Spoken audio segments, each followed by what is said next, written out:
Lectura del Santo Evangelio según San Mateo. En aquel tiempo se hallaba Jesús con sus discípulos en Galilea y les dijo: El Hijo del Hombre va a ser entregado en manos de los hombres, lo van a matar, pero al tercer día va a resucitar. Al oír esto, los discípulos se llenaron de tristeza. Cuando llegaron a Cafarnaún, se acercaron a Pedro los recaudadores del impuesto para el templo y le dijeron: ¿Acaso tu maestro no paga el impuesto? Él les respondió: Sí, lo paga. Al entrar Pedro en la casa, Jesús se adelantó a preguntarle: ¿Qué te parece, Simón? ¿A quiénes les cobran impuestos los reyes de la tierra, a los hijos o a los extraños? Pedro le respondió: A los extraños. Entonces Jesús le dijo: Por lo tanto los hijos están exentos. Pero para no darles motivo de escándalo, ve al lago y echa el anzuelo, saca el primer pez que pique, ábrele la boca y encontrarás una moneda. Tómala y paga por mí y por ti. Palabra del Señor.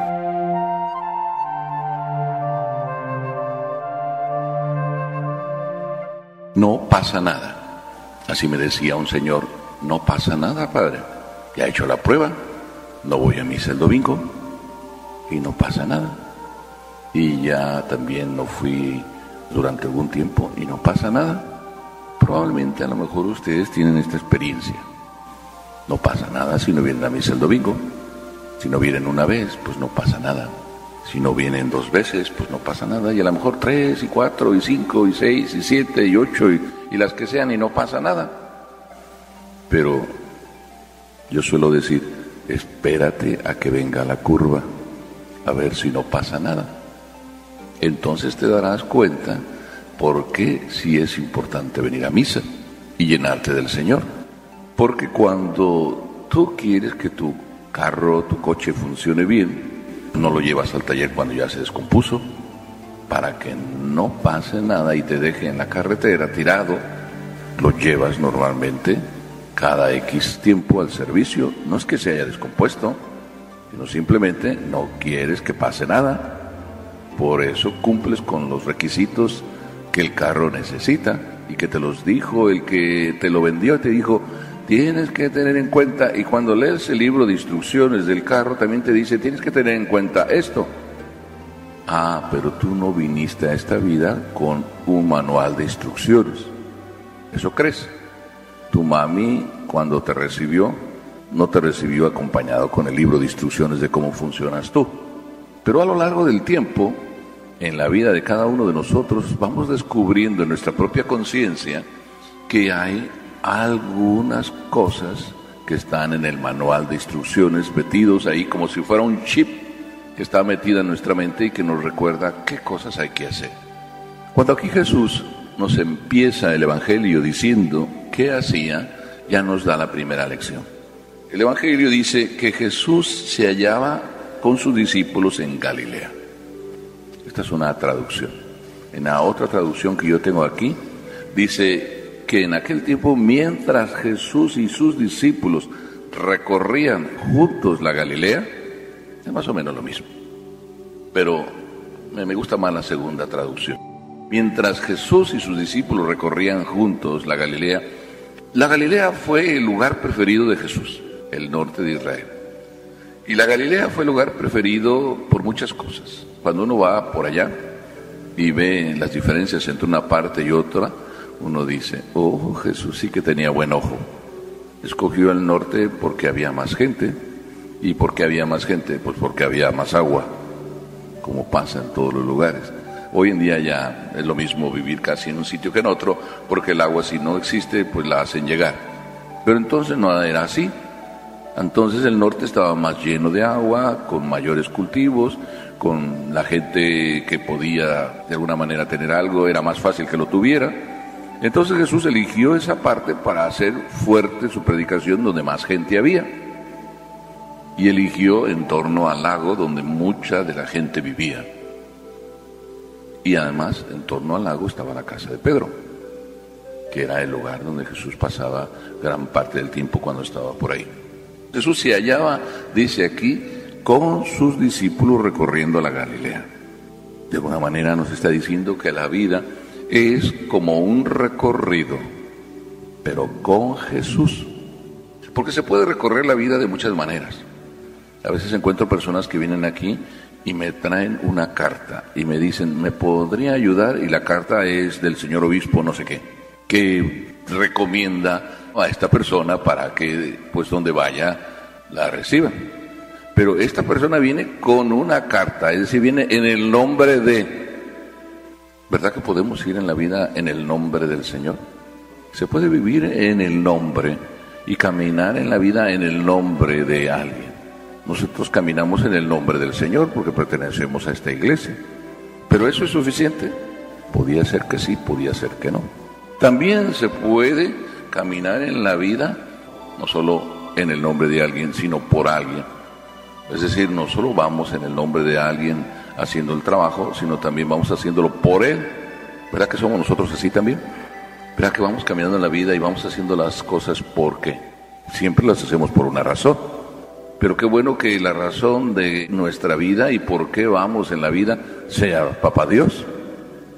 Es importante y eso es suficiente. ¿Verdad que a veces no? Nosotros vamos en el nombre del Señor porque somos católicos. Vamos también haciendo las cosas por el Señor. ¿Sería suficiente? ¿Verdad que a veces no? Porque aún haciendo así las cosas con toda la buena intención, en el nombre del Señor, ¿verdad que a veces se nos desvía qué? La intención. A veces cuando alguien se me viene a ofrecer y me dice, padre, yo le ayudo, casi siempre me adelanto y le digo, ¿y me vas a cobrar? Por eso, ¿qué hay que hacer?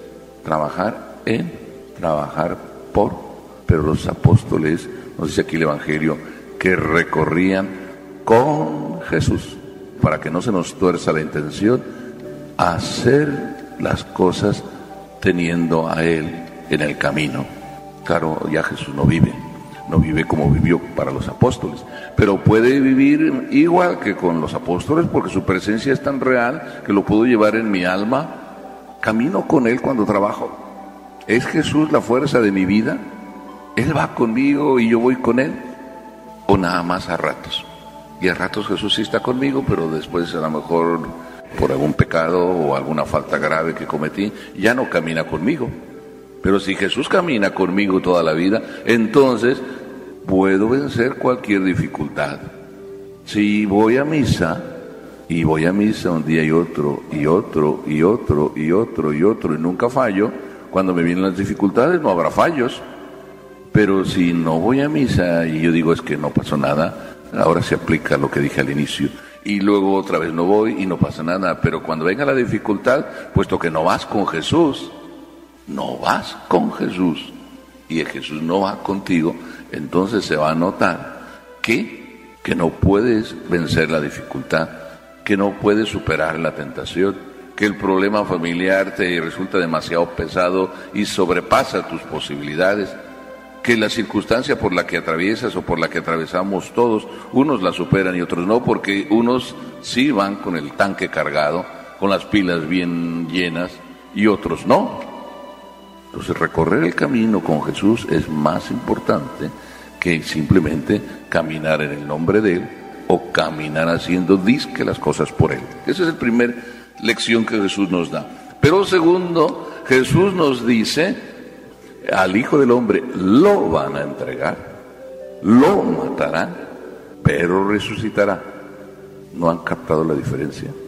Lo van a agarrar, ¿quién? Los otros. Nosotros a veces palpamos que en nuestra vida otros hacen cosas que nos afectan. Nos sentimos agarrados, como dice Jesús, lo agarraron a Él.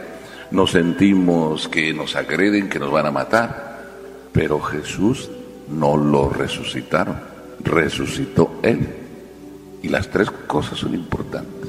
A nosotros nos van a agarrar, a nosotros es probable que nos vayan a matar. ¿Creemos que vamos a resucitar? Pero cuando Jesús está diciendo esto, está diciéndonos que en la vida no es fácil, que hay cruz. Ustedes son conscientes de que hay cruz. ¿Por qué? Porque en la vida ustedes han caminado y han vivido la cruz. Ese mundo difícil que es el real, No podemos huir de la realidad de la cruz en donde estemos, pero si te acuerdas que solo eso es parte de la vida, pero el final es la resurrección, te resulta sobrellevadero. Si no, te ahogas en la cruz. Pero si a tus hijos quieres decirles que solo habrá resurrección, y que venga y resurrección, y resurrección, y resurrección, y buena vida, y no les enseñas a sufrir, cuando les toque la verdadera vida, que es cuando los vas a soltar o se te van a ir, entonces ellos van a percibir que les enseñaste una vida irreal, y no los enseñaste a vivir la vida real. Esa frase tan bonita que algunos de ustedes dicen, no quiero que mis hijos sufran lo que yo sufrí, ¿no lo han dicho? Cuando ustedes hacen eso realidad, que a su hijo le ahorran todo lo que ustedes sufrieron, ustedes están haciendo de demonio para sus propios hijos. Mejor digan, yo no quiero que mi hijo sufra sin sentido. Yo le voy a enseñar a mi hijo cuál es el sentido del sufrimiento y por qué hay que luchar. Si en la vida real tienes que estudiar, te cuesta. Si nada más porque te cuesta lo dejas, no estás aprendiendo la vida. Si quieres el premio de un título, de un trabajo, tienes que luchar. Si quieres ganarte una medalla de oro en las Olimpiadas, pues tienes que ejercitarte todos los días 6 horas, 7 horas. Porque no puedes llegar ahí el primer día y quieres correr, porque en el arranque primero probablemente se te va todo el fuego y te quedas ahí mareado, deshecho. Y si haces un maratón y a lo mejor en el primer kilómetro milla ya se te fue todo el aire y tuviste que salirte de la carrera porque no estás a la altura. Eso no es la vida no es la comodidad y lo fácil, la vida es lucha, pero hay que enseñarles el sentido de por qué luchar. A todos nos toca sufrir. La diferencia entre una persona y otra es por qué y por quién se sufre, por qué y por quién. Eso significa darle sentido. Jesús nos dio el sentido de su sufrimiento y quiso sufrir y estar aquí en este mundo para enseñarnos el sentido del sufrimiento. Jesús fue enviado por el Padre y Él aceptó para enseñarnos por qué es necesario sufrir. Sigue en la cruz porque no se quiso bajar, porque la cruz es necesaria para salvarnos y para vivir, no solo para vivir, sino para salvarnos. Y cuando alguno de nosotros a lo mejor se queja de todos sus dolores o de las consecuencias de alguno de sus pecados de su vida y se sigue quejando, dele gracias a Dios que aún las consecuencias de su propio pecado ofrecidas son la salvación y el rescate de sus propios pecados. Entonces ese es el sentido de la vida. La segunda lección de Jesús y la última lección no tiene que ver nada como con esto, pero tiene que ver con la vida real. ¿Quién es el que tiene que pagar impuestos? ¿El extranjero o el de casa? Pero antes que Jesús dé la respuesta, le vienen a Pedro a preguntar, ¿tu maestro paga el impuesto? Y Pedro respondió rapidísimo. No fue a preguntarle a su maestro, oye, ¿pagamos el impuesto? ¿Sí o no? Pedro respondió por su maestro sin que le preguntara él al maestro. ¿Qué quiere decir cuando Pedro dice, sí paga el impuesto? Que Jesús cumplía con sus obligaciones y que eran pública la manera como él cumplía. Sus apóstoles lo sabían. Jesús, que no tenía obligación de pagar impuesto, paga. ¿Para qué? Él lo dice aquí. No vayamos a escandalizar. Quiere decir que en la vida no hagas cosas buenas que parezcan malas, no escandalices nunca. Tu vida siempre tiene que ser transparente. Jesús era así, y Jesús en realidad nos enseña eso, vivir ante Dios siempre. Y cuando vives ante Dios siempre, todo lo bueno te pasará, y cuando venga la dificultad, la vas a superar. Por eso, si vienes a misa, dije antes, valiéndome del ejemplo, tú eres la beneficiada. Si no te ve nadie, no importa, Dios te ve. Y todo eso te va a servir para cuando venga el momento difícil, que siempre lo hay en la vida.